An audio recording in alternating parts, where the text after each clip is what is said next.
Here we have the Shredder Slopes Tournament Rookie Division Weekend Round, hole number 10.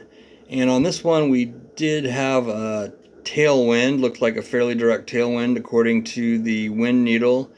So I thought I'd go into practice with the Zerk and just see what the possibilities were. I wasn't necessarily going to actually spend the Zerk in practice. Like if I didn't see a shot that I liked at all, then I'd just time out or switch to a basic ball and either practice again or just play.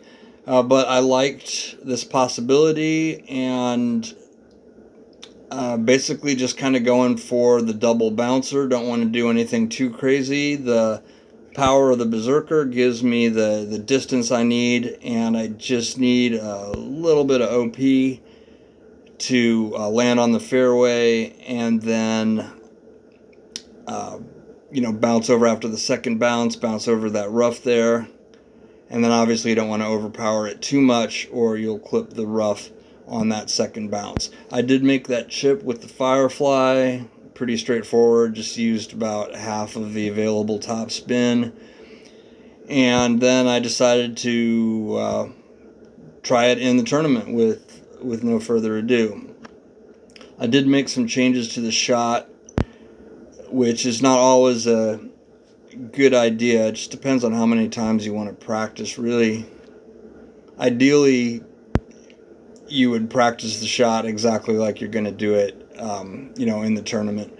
What I did was add a little bit more right spin. I judged the ball to be more in danger of running off to the left than to the right, if it makes it onto the fairway at all. And then I also judged that I could use a little bit more overpower, so I did. And then I also tried to take note of the wind strength. I have a little bit higher wind here. When it gets to be like the wind's 2 or 3 or more, then that can start to have a different effect on your shot. That's definitely something to consider.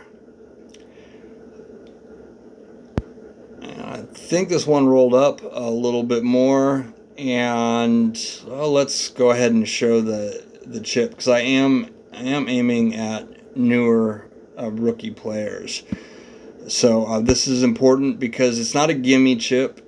It's not a very difficult chip, but it's not automatic, and it's really disappointing to get a drive in that position and not convert it. So you definitely want to work on your chipping skills.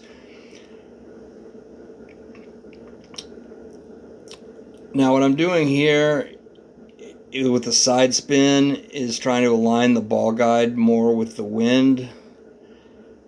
Something I started doing relatively late in my career. I think it does make a difference. And that's too much offset, so I'm going to dial it down.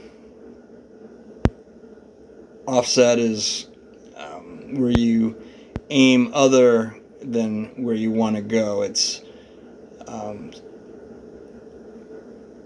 and there it drops. And I'll spare you an essay on what offset is and on to hole number 11.